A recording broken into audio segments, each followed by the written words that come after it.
Le président du PPACI, Laurent Gbagbo, a convoqué ce mardi 12 août 2025 à 15h30 une session élargie du Conseil stratégie et politique à Jacquesville, en présence de la présidente du comité de contrôle et des dirigeants des principaux organes du parti.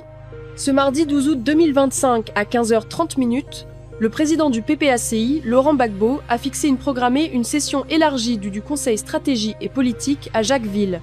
Elle aura lieu en présence de la présidente du comité de contrôle et des leaders des principaux organes du parti. Cette mobilisation se tiendra dans un contexte tendu pour l'opposition ivoirienne.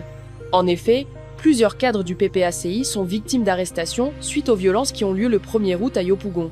D'ailleurs, la formation politique qualifie ces arrestations d'intimidation et de répression. 6 responsables ne sont toujours pas relâchés. Cette assemblée intervient également dans un contexte marqué par l'annonce d'une candidature indépendante à la présidentielle d'octobre 2025. Il s'agit de celle d'un vice-président du PPACI. Cette annonce met en balance l'unité du parti autour de la candidature de Laurent Gbagbo, déjà retenu candidat.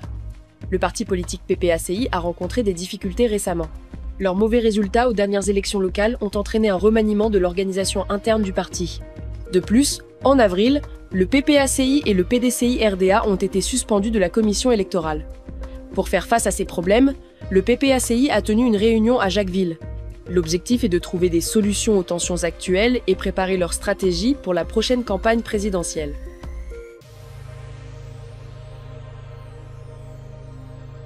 Au PDCI, les discussions s'enveniment. Le 11 août, Pascal Brou-Kofi, coordinateur de la Coalition nationale pour la paix, a exigé des réponses automatiques sur la candidature de Tidjane Thiam à la présidentielle de 2025. Il réclame que soit tenu un bureau politique avant octobre.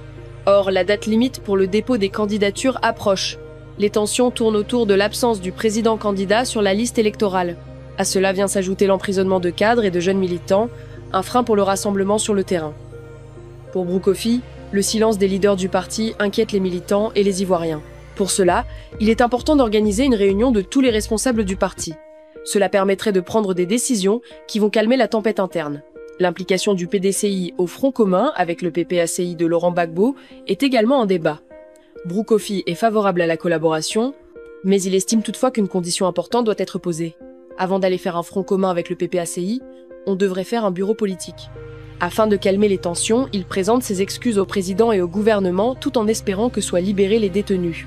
Il souhaite rencontrer Jean-Louis Billon, Kakou Gikawe, Valérie Yapo et Tidjane Thiam afin de réanimer l'unité avant l'échéance d'octobre 2025.